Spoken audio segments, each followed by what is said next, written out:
Welcome to this system IAS. हम लोग 71 BPSC का प्रिपरेशन कर रहे हैं माइंड मैप के थ्रू, जिसमें हम लोगों ने शुरुआत किया पॉलिटी से। पॉलिटी कंप्लीट हो चुकी है, उसके बाद एंशिएंट इंडिया ये भी कंप्लीट हो चुकी है, उसके बाद मेडिवल इंडिया भी कंप्लीट हो चुकी है विद बिहार स्पेशल। ठीक है, उसके बाद हम लोगों ने स्टार्ट कर दिया है मॉडर्न इंडिया को पढ़ना। ठीक है, आज लेक्चर नंबर 2 है, जिसमें हम लोग पढ़ने वाले हैं the rise of the British power in India. ठीक है, देखते हैं क्या क्या हम लोग पढ़ने वाले हैं। सबसे पहले तो हम लोग एक टाइमलाइन को देख लेते हैं, क्या क्या जो है वो टॉपिक कंप्लीट करने वाले हैं। तो कार्नेटिक वार, उसके बाद battle of Plassey, battle of Buxar 1764 में, एंग्लो मैसूर वार 1767-99। ठीक है, एंग्लो मराठा वार 1775 से 1818, एंग्लो नेपाल वार, ठीक है, 1814 to 16, और एंग्लो सिख वार 1845 से 1849। सारा इतना सारा बैटल हम लोग देखने वाले हैं, हर एक चीज़ को डिटेल में पढ़ेंगे। यहाँ से सवाल आता है, आप यहाँ कंसंट्रेट करके रखो दिमाग को, हर एक चीज़ समझ में आएगा। सबसे पहले शुरुआत करते हैं कार्नेटिक वार से। क्या है कार्नेटिक वार की कहानी? इससे पहले ही कहानी हम लोग देख चुके हैं। ठीक है, फ्रेंच के बारे में, ठीक है, जो इंडिया में आया था, कैसे कैसे फॉर्मेशन हुआ। ठीक है, अब लड़ाई होता है भैया फ्रेंच का किसके साथ? इंग्लिश के साथ। ठीक है, 3 कार्नेटिक वार होता है। ठीक है, फर्स्ट, सेकंड और थर्ड। ठीक है, कब कब होता है ये देखना है। ठीक है, और कौन कौन किसके साथ में था ये देखेंगे, और कौन कौन सी ट्रीटी हुई और क्या रिजल्ट निकला ये देखेंगे। ठीक है, एक एक करके चीज़ों को कंप्लीट करते हैं। सबसे पहले हम लोग देखते हैं कि भैया फर्स्ट कार्नेटिक वार का रीज़न क्या था। तो फर्स्ट कार्नेटिक वार का रीज़न था ऑस्ट्रेलियन वार ऑफ सक्सेशन। ठीक है, ये था रीज़न। उसके बाद देखते हैं कि भैया कब हुआ था ये। 1746 से 48 तक चला। ठीक है, 48 में एक्स-ला-शापेल जो है वो ट्रीटी होता है। उसके बाद जो है कहानी ख़त्म। किन के बीच में होता है? इंग्लिश और फ्रेंच के बीच में। ठीक है, जिसमें फ्रेंच की विक्ट्री होती है। तो 2-3 बातें कौन कौन सी याद रखनी है। फर्स्ट कार्नेटिक वार का रीज़न क्या है भैया? Australian war of succession. ठीक है, एक क्वेश्चन बनेगा। कब हुआ था? 1746 से 1748 तक चला। ठीक है, कौन जीता? तो फ्रेंच जीता। कौन सा ट्रीटी हुआ था फर्स्ट कार्नेटिक वार में? तो एक्स-ला-शापेल पढ़ा जाता है इसको। ठीक है, एक्स-ला-शापेल ट्रीटी हुआ था। किन के बीच में? फ्रेंच और इंग्लिश के बीच में। विक्ट्री किन की हुई थी भैया? फ्रेंच की हुई थी फर्स्ट कार्नेटिक वार में। उसके बाद सेकंड कार्नेटिक वार के बारे में देखते हैं। 1749 से 54 तक चलता है। इंग्लिश एक तरफ और दूसरी तरफ फ्रेंच प्लस चंदा साहिब। रीज़न क्या था? Succession dispute in Hyderabad and Carnatic वाले रीजन में। ठीक है, तो इधर फ्रेंच और चंदा साहिब एक साथ, इधर इंग्लिश एक तरफ। लेकिन ये इनकॉन्क्लूसिव था, कोई रिजल्ट इसका नहीं निकला, कौन जीता कौन हारा। लेकिन ट्रीटी होती है, ट्रीटी ऑफ पौंडीचेरी। ठीक है, उसके बाद देखते हैं थर्ड कार्नेटिक वार। सिंपल सा कहानी है। थर्ड कार्नेटिक वार में 1758 टू 1763। 1763 में साइन होता है भैया पेरिस वाली ट्रीटी। ठीक है, इसमें जीतता कौन है भैया? इंग्लिश। आपको पता ही है कि ये लास्ट बैटल था जो लड़ा गया था फ्रेंच और इंग्लिश के बीच में। थर्ड कार्नेटिक वार जिसमें इंग्लिश की जो है विक्ट्री होती है, फ्रेंच हार जाता है। ठीक है, बैटल ऑफ वांडी वाश होता है जिसमें इंग्लिश की तरफ से कौन होता है भैया? सर आयर कूट। ठीक है, यही तो कूटता है इसको। और फ्रेंच की तरफ से कौन होता है? कॉन्ट दी लेली। अब ये कॉन्ट कर रहा है कि मेरा कितना आदमी को मारा जा रहा है। ठीक है, इस तरीके से आप याद रख सकते हो। सर आयर कूट, ठीक है, और फ्रेंच की तरफ से कॉन्ट दी लेली था। लेकिन सर आयर कूट जो है वो कूट के रख देता है फ्रेंच को in the battle of Wandiwash. उसके बाद ट्रीटी साइन होता है भैया, ट्रीटी ऑफ पेरिस 1763 में। रिजल्ट क्या निकला कि फ्रेंच को कहा गया कि आप सर ट्रेड कर सकते हैं, लेकिन आपके पास ये अथॉरिटी नहीं है कि आप फोर्टिफिकेशन कर सकते हैं। ठीक है, किलेबंदी आपको नहीं करना है, लेकिन आप ट्रेड कर सकते हैं। ठीक है, French were allowed to trade but fortification was banned कर दिया गया फोर्टिफिकेशन। ठीक है, एक बार रिवीजन कर लेते हैं शॉर्ट में क्या क्या कहानी है। फर्स्ट कार्नेटिक वार हुआ 1746 टू 48 में इंग्लिश और फ्रेंच के बीच में, जिसमें फ्रेंच की जो है वो विक्ट्री हो जाती है, treaty Aix la Chapelle. Australian war of succession reason था। सेकंड कार्नेटिक वॉर 1749 से 54 में succession dispute in Hyderabad and Carnatic. English, ठीक है, और उसके बाद फ्रेंच और चंदा साहिब एक तरफ, इनकॉन्क्लूसिव, कोई रिजल्ट नहीं है। Treaty of Pondicherry. Third Carnatic war 1758 to 1763, ये याद रखना आपको। बैटल ऑफ वांडीवाश हुआ था, ठीक है, फ्रेंच और इंग्लिश के बीच में। इंग्लिश की तरफ से कोटे और फ्रेंच की तरफ से कॉन्ट, ठीक है। और ट्रीटी ऑफ पैरिसोटा 1763 में, जिसके तहत ये कहा जाता है कि सर कि आप ट्रेड कर सकते हैं लेकिन आप फोर्टिफिकेशन नहीं कर सकते हैं, किलेबंदी नहीं कर सकते हैं। बैटल ऑफ प्लासी पढ़ते हैं। देखो इंटरेस्टिंग है, बैटल ऑफ प्लासी को ये कहा जाता है कि ऐसा बैटल था जो कभी लड़ा ही नहीं गया। क्यों? क्योंकि पहले सब कुछ प्री प्लान्ड था। On 23 June 1757 Nawab Sirajuddaula army met with the army of EIC at place called Plassey near Murshidabad. तो मुर्शिदाबाद के पास एक प्लासी नाम का जगह है, वहीं पे ये दोनों का आर्मी मिलता है। किसका किसका भैया?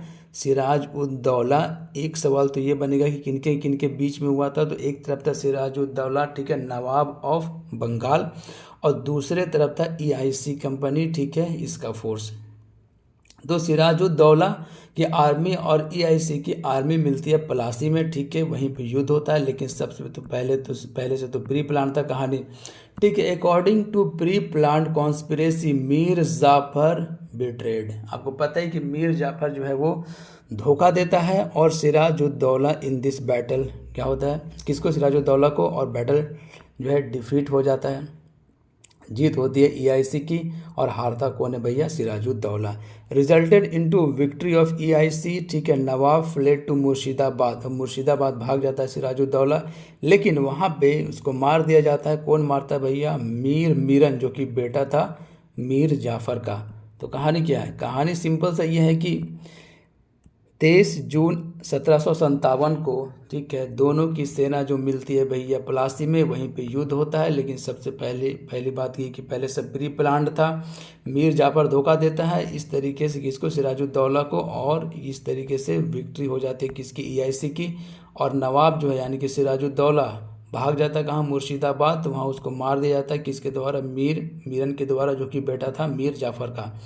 अब नवाब बनाया जाएगा मीर जाफर को, ठीक है। अब मीर जाफर को नवाब बनाया गया भैया।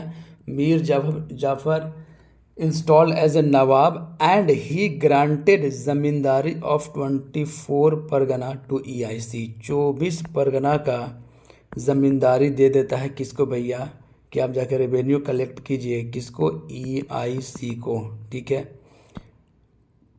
आगे देखते हैं, उसके बाद देखते हैं बैटल ऑफ बक्सर, ठीक है। लेकिन ये ज़्यादा दिन तक नहीं रहता है। उसके बाद इंग्लिश को ऐसा लगता है कि भैया ये जो मेरा डिमांड ये फुलफ़िल नहीं कर रहा है, अब लाते हैं किसी और को, और मीर कासिम को बनाते हैं गवर्नर ऑफ बंगाल, ठीक है। मीर कासिम को बनाते हैं, लेकिन मीर कासिम जो पपेट नहीं होता है। After Mir Jafar, Mir Qasim become governor of Bengal by EIC, but Mir Qasim was not act like a puppet. लेकिन पपेट के जैसा वो एक्ट नहीं करता है, ठीक है। और क्या वो वार्निंग दे देता है ईस्ट इंडिया कंपनी को कि भैया Mir Qasim give warning to EIC for their illegal expansion in Bengal, ठीक है, कि बंगाल के एरिया में सर आप इलीगल एक्सपेंशन कर रहे हैं। तो ब्रिटिश बोलता है हलवा है क्या, हम ही तुमको बनाए हैं, ठीक है, बंगाल, और तुम हम ही के खिलाफ नोटिस जारी कर रहे हो। और ये but English denied his order को डिनाइड कर देता है। This resulted into battle of Buxar. ये रीज़न होता है कि मैं सर बैटल ऑफ बक्सर अब हम लोग लड़ेंगे, देखते हैं कि क्या होता है कहानी। तो मीर कासिम जाता अवध जाता है, तो भैया वहाँ मिलता है शुजा-उद-दौला, अवध का नवाब होता है। वहीं पे आया हुआ रहता Shah Alam second emperor of India. तो तीनों, मीर कासिम, ठीक है, बंगाल का नवाब, शुजा-उद-दौला है यहाँ पे, शुजा-उद-दौला, ठीक है, अवध का नवाब, ये बंगाल का नवाब हो गया, और शाह आलम सेकंड, ठीक है, एम्पेरर ऑफ इंडिया। ये तीनों मिल के लड़ता है किससे? EIC से, ठीक है। यही बैटल ऑफ बक्सर है। लेकिन फिर भी इंग्लिश की तरफ कौन होता है भैया, हेक्टर मुनरो, जो कि लीड करता है आर्मी को और तीनों के फोर्स को हरा देता है। ये English resulted into English army defeated the combine army, ठीक है, ऑन अक्टूबर 22 1764 को।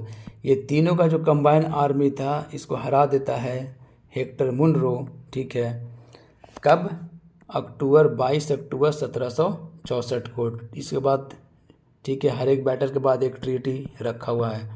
तो treaty of Allahabad famous treaty है, ठीक है, साइन किया जाता 16 अगस्त 1765 को। ये सवाल आता है कि भैया एग्जैक्ट, ठीक है, 16 अगस्त 1765 को साइन किया जाता है ट्रीटी ऑफ इलाहाबाद। इसमें यह कहा जाता है भाई, according to this treaty English has right to collect revenue from Orissa, Bengal और बिहार, ठीक है। ये तीनों का राइट टू रेवेन्यू पावर दे दिया जाता है किनको भैया, ईस्ट इंडिया कंपनी को, according to treaty of Allahabad which was signed on 16 August 1765। Date याद रखना है, किनके किनके बीच में होता है ये याद रखना है, उड़ीसा, बंगाल और बिहार का दीवानी राइट मिल जाता है, ठीक है। EIC established dual government system, ठीक है। तो लॉर्ड क्लाइव लाता है डुअल गवर्नमेंट सिस्टम। एक सवाल बनता है लॉर्ड क्लाइव का कि भैया डुअल गवर्नमेंट सिस्टम कौन लाता है, तो लॉर्ड क्लाइव लाता है बंगाल वाले एरिया में। बट एबोलिश्ड किन के द्वारा किया जाता है, वारेन हेस्टिंग के द्वारा 1772 में। ये याद रखना है आपको, सीधे सीधे मुद्दे की बात कर रहे हैं। आगे चलते हैं और पढ़ते हैं भैया मैसूर वार। सिंपल सी बात है, मैसूर वार की क्या कहानी है। 4 वार लड़ा गया था मैसूर वार में। आराम से पढ़ते हैं सिलसिलेवार तरीके से। क्या है, first Anglo Mysore war 1767 to 1769 के बीच में हुआ, ठीक है। ब्रिटिश, निज़ाम ऑफ हैदराबाद और मराठा, याद रखना, ब्रिटिश, निज़ाम ऑफ हैदराबाद और मराठा एक तरफ, प्लस, ठीक है, वर्सेस हैदर अली दूसरे तरफ। लेकिन फिर भी हैदर अली ये तीनों को हरा देता है, ठीक है। Victory of Mysore under leadership of the Hyder Ali, Hyder Ali ये तीनों के कॉम्बिनेशन को हरा देता है, ठीक है। और उसके बाद ट्रीटी साइन होगा जिसका नाम था भैया ट्रीटी ऑफ मद्रास 1769 में, ठीक है। Both parties return the area own by each other, जो जीता है भैया एक दूसरे का एरिया वो सब वापस कर दो, यही ट्रीटी में कहा गया।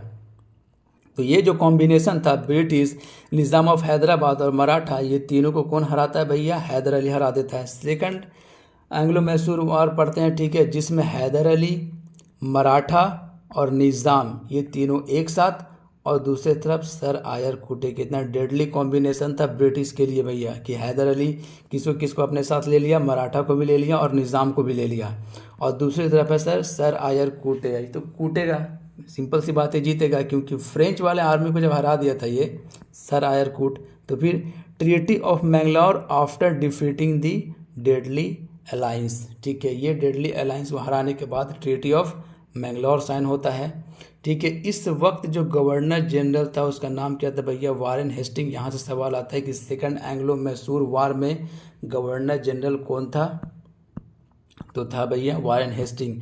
मैच दी कॉलम में ऐसा सवाल आता है, ठीक है। थर्ड एंग्लो मैसूर वार के टाइम में कौन था, लॉर्ड कॉर्नवालिस। एक तरफ है मराठा, निज़ाम और इंग्लिश, ठीक है। उसके बाद दूसरी तरफ है टीपू सुल्तान, टीपू सुल्तान हारेगा। फिर treaty of Srirangapatnam after defeating Tipu Sultan, ठीक है। तो पहला मैसूर वार में ट्रीटी ऑफ मद्रास, सेकंड वाले में मैंगलोर, थर्ड वाले में श्रीरंगपट्टनम, ठीक है, और चौथे वाले में तो सारी कहानी ही खत्म, ठीक है। सब्सिडरी अलायंस बना लिया जाता है मैसूर को। फोर्थ एंग्लो मैसूर वार 1799 में, ठीक है, टीपू सुल्तान का डेथ हो जाता है। लॉर्ड वेलेस्ली, ठीक है, गवर्नर जनरल इस वक्त। इंग्लिश और टीपू सुल्तान के बीच में होता है, ठीक है। Tipu Sultan dead in 1799। Final defeat of Mysore, Mysore accepted subsidiary alliance, ठीक है, सब्सिडरी अलायंस एक्सेप्ट कर लेता है मैसूर। इस तरीके से मैसूर वार हम लोगों ने देखा। 4 वार के बारे में हम लोगों ने पढ़ा, ठीक है।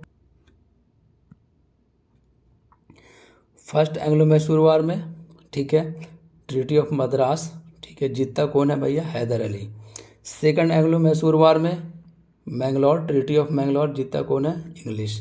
थर्ड एंग्लो मैसूर वार में श्रीरंगपट्टनम की ट्रीटी, जीतता कौन है, इंग्लिश, ठीक है। फोर्थ एंग्लो मैसूर वार में कौन सी ट्रीटी भैया, यहाँ तो पूरी कहानी ख़त्म है, ठीक है, सब्सिडरी अलायंस बना लिया जाता है मैसूर को, ठीक है, इंग्लिश की विक्ट्री होती है, टीपू सुल्तान को मारा जाता है 1799 में, ठीक है। उसके बाद अब हम लोग देखते हैं एंग्लो मराठा वार की क्या कहानी है। एंग्लो मराठा वार के बारे में पढ़ते हैं। फर्स्ट एंग्लो मराठा वार होता है भैया 1775 टू 1782।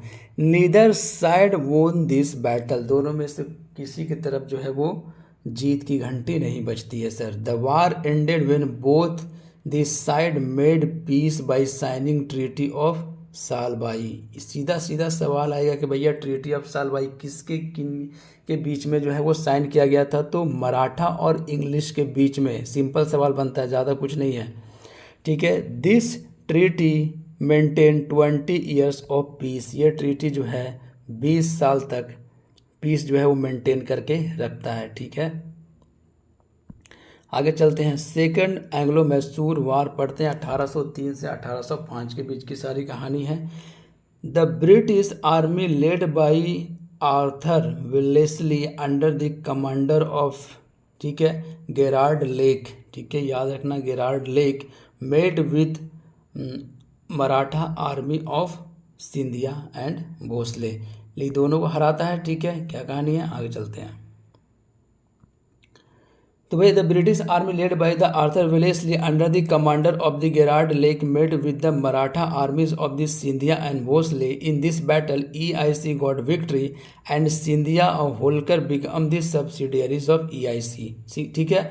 और उसके बाद the Peshwa was reduce to puppet and pensioner in the hand of the company, ठीक है, कंपनी के हैंड में इसको जो है क्या, कंपनी के हैंड में ले लिया जाता है और उसको पेंशन दिया जाता है। सिंपल सी बात है, कहानी खत्म कर दिया गया सेकंड एंग्लो मराठा वार में, किसको, मराठा को। लेकिन फिर भी अपने पावर को रीऑर्गेनाइज करता और थर्ड मराठा वार लड़ा जाता है, ठीक है, थर्ड एंग्लो मराठा वार। देखते हैं क्या कहानी है। थर्ड एंग्लो मराठा वार के बारे में पढ़ते हैं। थर्ड एंग्लो मराठा वार लड़ा जाता है भैया 1817 1818 में। Maratha chief unified under the Peshwa, ठीक है, जो जिसको पेंशन मिल रहा है वो अपने आप को ऑर्गेनाइज कर रहा है भैया, Peshwa, to wage their last war against the company. The Peshwa Bajirao second था, कौन था, Peshwa Bajirao second, attack the residency at Poona in 1817 में। तो इंग्लिश का जो रेसिडेंसी होता है वहाँ पे अटैक कर देता है ये कौन, Peshwa Bajirao second. On the other hand Warren Hasting, ये सवाल आता है कि भैया थर्ड एंग्लो मैसूर वार में गवर्नर जनरल कौन था, तो वारेन हेस्टिंग था। Defeated the armies of Holkar, Bhonsle और पेशवा। उसके बाद फाइनली कहानी खत्म मराठा की। आगे चलते हैं, उसके बाद एंग्लो नेपाल वार पढ़ते हैं, ठीक है। एंग्लो नेपाल वार में क्या हुआ था, ये सीधा डेट आता है 1814 से 1816 में, ठीक है। 1816 में जो है वो एक ट्रीटी साइन किया जाता है जिसका नाम था ट्रीटी ऑफ सुगौली। एक सवाल ये ट्रीटी ऑफ सुगौली से बनता है, कब साइन किया गया था, 1816 में, और कब होता है, 1814 में होता है एंग्लो नेपाल वार, ठीक है। The conflict were subsided the signing of the treaty of Sugauli in 1816 but whose provision were the heavily, ठीक है, टाइटल टू ब्रिटिश, मतलब कि ब्रिटिश से तब ज़्यादा इंटाइटल था ये ट्रीटी, ठीक है, entitle to British. Anglo Sikh war 2 बार लड़ा जाता है, फर्स्ट एंग्लो सिख वार और सेकंड एंग्लो सिख वार। क्या कहानी है देख लेते हैं, सिंपल सा, ज़्यादा सवाल बनता नहीं है। फर्स्ट एंग्लो सिख वार क्या है भैया 1845 से 46 में। एक तो ये कहानी है, ठीक है, क्रोनोलॉजिकल ऑर्डर में अरेंज करने के लिए काम आएगा। Due to the treachery of the Lal Singh and Teja Singh the Sikh army got defeated by the British. ये दोनों के धोखेबाजी की वजह से सिख आर्मी हार जाता है और ended with the treaty of Lahore. तो एक सवाल यह आएगा कि ट्रीटी ऑफ लाहौर किनके बीच में भैया, तो सिख और इंग्लिश के बीच में। बहुत ही खतरनाक ट्रीटी था ये, ठीक है। आगे चलते हैं, सेकंड एंग्लो सिख वार में the Lord Dalhousie crushed the Sikh army at Rawalpindi and Sher Singh accept the suzerainty of British, ठीक है, ब्रिटिश के ओवरलॉर्डशिप को एक्सेप्ट कर लेता है कौन, शेर सिंह। और इसको कहाँ हराता है? डलहौजी हराता है रावलपिंडी में। और ये डलहौजी का जो जीत है ये ब्रिटिश पार्लियामेंट में इस बात को उठाया जाता है और शाबाशी दिया जाता है। डलहौजी भी बहुत बड़ा काम किए, ठीक है। पूरे सिख आर्मी को हराकर पूरे पंजाब अपने एरिया में ले लिए। और the first chief commissioner of Punjab जो बनाया जाता है, किनको बनाया जाता है भैया? जॉन लॉरेंस को बनाया जाता है फर्स्ट कमिश्नर होगा, ठीक है। First chief commissioner of Punjab किसको? जॉन लॉरेंस को बनाया जाता है। एक सवाल यहाँ से आएगा, तो क्या क्या याद रखना है आपको, ठीक है। एंग्लो सिख वार में एक तो डेट याद रखना है, ठीक है, क्रोनोलॉजिकल ऑर्डर में अरेंज करने के लिए आएगा, ठीक है। और उसके बाद आपको याद रखना है कि भैया ट्रीटी ऑफ लाहौर किन किन के बीच में हुआ था? सेकंड एंग्लो सिख वार में, ठीक है। जॉन लॉरेंस को जीतने के बाद, ठीक है, चीफ कमिश्नर बनाया जाता है पंजाब का, ठीक है। और मेन जो गवर्नर जनरल था कौन था भैया? डलहौजी याद रखना। सवाल आता है मैच द कॉलम में कि सेकंड एंग्लो सिख वार में गवर्नर जनरल कौन था? लॉर्ड डलहौजी था, ठीक है। इस तरीके से लेक्चर नंबर 2 भी जो है कंप्लीट हो गया, ठीक है। हम लोग मिलते हैं लेक्चर नंबर 3 में, जिसमें हम लोग पढ़ेंगे 1857 का रिवोल्ट के बारे में कंप्लीट देखेंगे, ठीक है। इससे जो भी सवाल बनेगा, ठीक है, इस टॉपिक से the rise of the British power in India, वो इसी में से आएगा, ठीक है। इससे बाहर जाने की ज़रूरत बिल्कुल भी नहीं, इसको बार बार रिवीजन करो आप, ठीक है। मिलते हैं हम लोग नेक्स्ट लेक्चर में, ठीक है। चैनल को आप सब्सक्राइब कीजिए, ठीक है। आप वीडियो देखते हैं लेकिन चैनल को सब्सक्राइब नहीं करते हैं, ये गलत बात है, ठीक है। बेल आइकन को प्रेस कर लीजिए, जैसे ही न्यू वीडियो आएगा आपको नोटिफिकेशन मिल जाएगा। मिलते हैं हम लोग नेक्स्ट लेक्चर में। Best of luck.